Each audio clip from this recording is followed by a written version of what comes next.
ఆడపడుచులా భావించి ఖచ్చితంగా ఎమ్మెల్యే చేస్తామని మాట ఇచ్చారు. అదే విధంగా ఈరోజు నన్ను ఎమ్మెల్యే చేశారు. మరి అందుకని మీ అందరికి పేరు పేరున శిరస్సు వచ్చి నమస్కారాలు తెలియజేసుకుంటున్నాను. సర్పంచ్ ఎన్నికలు వచ్చినాయి. 17వ తారీఖు సర్పంచ్ ఎన్నికలు జరగబోతా ఉన్నాయి. మన సర్పంచ్ క్యాండిడేట్ గా కాంగ్రెస్ నుంచి మన దుద్యాలు గారిని నిల్చోబెట్టడం జరిగింది. వీరి గుర్తు కత్తెర గుర్తు మీద మంచి ఓట్లు వేసి మంచి మెజార్టీతో గెలిపించుకుంటే మన గ్రామ అభివృద్ధి జరగాలంటే మన తరపున మాట్లాడే వ్యక్తి కావాలి. మన గ్రామ అభివృద్ధి జరగాలి అంటే మన కోసం పోరాడే వ్యక్తి కావాలి. మనక వీరిని సర్పంచ్గా ఎన్నుకుంటే మేము ఇప్పటి వరకు చేసిన పథకాలు ఒక ఎత్తు, ఇక ముందు చేసే రాబోయే అభివృద్ధి పనులు ఒక ఎత్తు.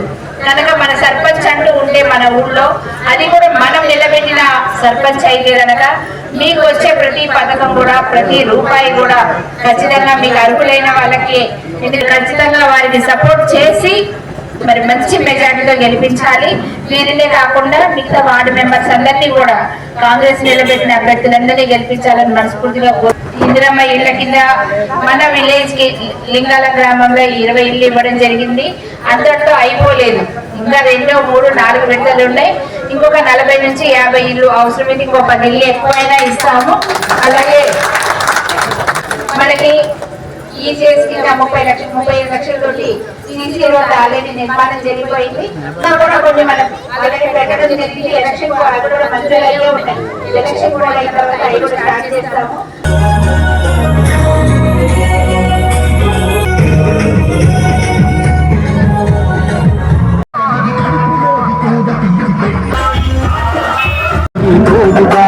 మన ఇందిరమ్మ రాజ్యం వచ్చిన తర్వాత అన్ని ఒక్కొక్కటి చేసుకుంటూ వస్తున్నాం. మీ అందరికీ తెలుసు. మీ సమస్యలు మా దృష్టిలో కూడా ఉన్నాయి. మీరు అడగాల్సిన అవసరం కూడా లేదు. ముందు రేషన్ కార్డులు ఇచ్చినాక ఎవరెవరైతే అర్హులు, ఇంకా ఎంతమందికి మనం పెన్షన్స్ ఇవ్వాలన్న ఉద్దేశంతో రేషన్ కార్డ్స్ కోసం ఇన్ని రోజులు రేవంత్ రెడ్డి గారు ఆగడం జరిగింది. ఇప్పుడు మనకి ఈ మధ్యనే రేషన్ కార్డులు కొత్తవి వచ్చినాయా లేదా ప్రతి ఒక్కరికి. అలాగే కొత్త మెంబర్స్ని కూడా రేషన్ కార్డులో యాడ్ చేయడం జరిగింది. ప్రతి ఒక్కరికి సన్న బియ్యం వస్తుంది, ప్రతి ఒక్కరికి ఫ్రీ కరెంట్ వస్తుంది.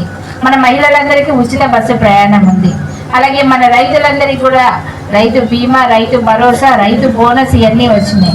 అట్లానే మన డ్వాక్రా మహిళలకు కూడా వడ్డీ లేకుండా లోన్లు ఇవ్వడం కానీ, అలాగే మన మహిళా సమాఖ్యలకి బస్సులు ఇవ్వడం కానీ, ఇట్లా మనకి ఇంట్రెస్ట్ ఉంటే సోలార్ కరెంటు పెట్టుకోవడం, ఇవన్నీ వడ్డీ లేకుండానే లోన్లు మంజూరు చేస్తామని మన రేవంత్ రెడ్డి గారు ముందుకు వచ్చారు. ఇవన్నీ చేస్తూ వస్తున్నప్పుడు మీరు అడిగే మేము చెయ్యమా? అన్నీ మా దృష్టిలో ఉన్నాయి. ఏ పథకం ఆగదు. అందరికీ ఇప్పుడు రాబోయే కాలంలో పెన్షన్స్ వస్తున్నాయి, కొత్త పెన్షన్స్ రిలీజ్ అవుతున్నాయి. 5-6 సంవత్సరాల నుంచి పెన్షన్స్ రాలేదు. మనం ఖచ్చితంగా రిలీజ్ చేస్తాము. అలాగే మనకి ఏది కావాలన్నా మరి సీసీ రోడ్లు కావచ్చు, ఇక్కడ డ్రైనేజీలు అడిగారు, డ్రైనేజీలు కావచ్చు, మళ్ళీ అలాగే మన కరెంటు పోల్స్ అడుగుతున్నారు, కరెంటు పోల్స్ కావచ్చు, కరెంటు వైర్లు కావచ్చు. ఏది అభివృద్ధి పథకం కూడా ఆగదు.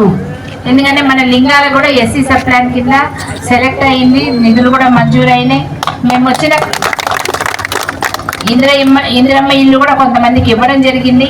కాకపోతే 10 సంవత్సరాల నుంచి ఒక ఇల్లు కూడా ఆ గవర్నమెంట్ ఇవ్వలేదు కనుక మనకి ఇప్పుడు ఇళ్ళ కొరత చాలా తీవ్రంగా ఉంది. అందుకే ఫస్ట్ విడతలో అందరికీ ఇవ్వలేము, ఎవరైనా అంటే మొత్తం అన్ని ఒకసారి ఇవ్వలేము.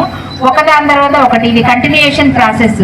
2వ విడత, 3వ విడత, 4వ విడత, ఇట్లా ఇంకా ఒక 3-4 సార్లు మనం ఇల్లు ఇవ్వబోతున్నాం. ఒక 10 ఇల్లు ఎక్కువే ఇద్దాం మన ఊరికి. కాకపోతే మనం చేయాల్సింది ఏంటి? ముందు మనం ఓటేసి మన సర్పంచ్ని గెలిపించుకోవాలి. మన సర్పంచ్ దుద్యాల గారు కత్తెర గుర్తు మీద నిలబడడం జరిగింది. మరి కాంగ్రెస్ పార్టీ బలపరిచిన అభ్యర్థి దుద్యాల గారు. వారికి మంచి మెజార్టీ ఇచ్చి మీరు గెలిపించుకుంటే, వారితో పాటు వార్డు మెంబర్స్ని కూడా మీరు గెలిపించుకుంటే, వెంకట్రావు గారికి కూడా మీ గుర్తు గ్యాస్ పోయి గుర్తు, అదేమో సర్పంచ్ కత్తెర గుర్తుకి వేయాలి. ఖచ్చితంగా గెలిపించుకుంటే రాబోయే పథకాలన్నీ మీకు సక్రమంగా వస్తాయి. మీకు రోడ్లు కావాలన్నా, కొత్త పెన్షన్స్ కావాలన్నా, కొత్త ఇల్లు కావాలన్నా, ఏది కావాలన్నా మన ప్రభుత్వం చేయాల్సిందే, మన సర్పంచ్ ద్వారా అవ్వాల్సిందే. ఈ రోజు వేరే వాళ్ళు చెప్పే మాయ మాటలు నమ్మి మీరు మోసపోతే వాళ్ళు గత 10 సంవత్సరాలు ఒక ఇల్లు తేలా, ఒక రేషన్ కార్డు ఇలా, ఒక ఉద్యోగం ఇలా. మరి ఇవాళ ఎట్లా వచ్చి మేము ఇస్తామంటారు? అధికారంలో ఉన్నప్పుడే ఇవ్వలేదు, ఇప్పుడు ఎలా ఇవ్వగలరు? ఇప్పుడు అధికారంలో ఉంది మనం, ఇచ్చేది మనం, తెచ్చేది మనం. కనుక మీరందరూ దయచేసి గుర్తుంచుకోండి, మీ భవిష్యత్తు మీ చేతుల్లో ఉంది. మీ పిల్లల భవిష్యత్తు కానీ మీ భవిష్యత్తు కానీ మీ చేతుల్లోనే ఉంది. కనుక ఖచ్చితంగా మరి విద్యాల గారికి సపోర్ట్ చేసి కత్తెర గుర్తు మీద ఓటేసి మంచి మెజారిటీతో గెలిపించాలని కోరుకుంటూ ఈ అవకాశం ఇచ్చినందుకు ప్రతి ఒక్కరికి ధన్యవాదాలు. Thank you very much. ముఖ్యంగా మన పిల్లలందరికీ కూడా మంచి కార్పొరేట్ టైప్ లో స్కూల్స్ దగ్గరలో ఉండాలని మనం ఇంటిగ్రేటెడ్ రెసిడెన్షియల్ స్కూల్ కూడా ఇక్కడ దగ్గరలోనే మనం పెట్టుకోవడం జరిగింది. మరి అది త్వరలో అది కూడా ప్రారంభము అవుతుంది. అయినప్పుడు మన పిల్లలందరూ కూడా మనం బయట పోవాలంటే ఎల్కేజీ నుంచి కూడా మనం లక్షల డొనేషన్లు కట్టాలి. అలాంటి చదువు మనకు అతి దగ్గరలో ఉంది. మన పిల్లలకే ప్రాధాన్యత ఉండాలి. ఇవన్నీ కావాలంటే కాంగ్రెస్ గెలవాలి, మీరు కాంగ్రెస్ కు మద్దతు ఇవ్వాలి. మిగతా మొన్న చూసాం మనం ఫస్ట్ విడత రిజల్ట్స్ కూడా కాంగ్రెస్ బంపర్ మెజార్టీ తోటి 90% పైన గెలిచారు. అలాగే ఇక్కడ మనకి 17వ తారీఖు జరుగుతుంది కదా, మీరు కూడా మంచిగా గెలిపించుకుంటే మీరు అడిగే హక్కు మీకుంటది, నన్ను నిలదీసే హక్కు మీకుంటది. మీ తరపున ఆయన వచ్చి నన్ను మరి కొట్లాడైనా తీసుకొస్తారు నిధులు. కనుక మీరు ఆ హక్కు ఆయనకి ఇవ్వాలంటే ఆయన గెలిపించుకోవాలి. సిద్ధమా? ఇవ్వడానికి నేను సిద్ధంగా ఉన్నా, గెలిపించుకోవడానికి మీరు సిద్ధంగా ఉన్నారా? ఓకే. జై కాంగ్రెస్. జై గౌను గుర్తు వెంకటి నాగేశ్వరరావు గౌను గుర్తు, అలాగే గ్యాస్ పొయ్యి గుర్తు.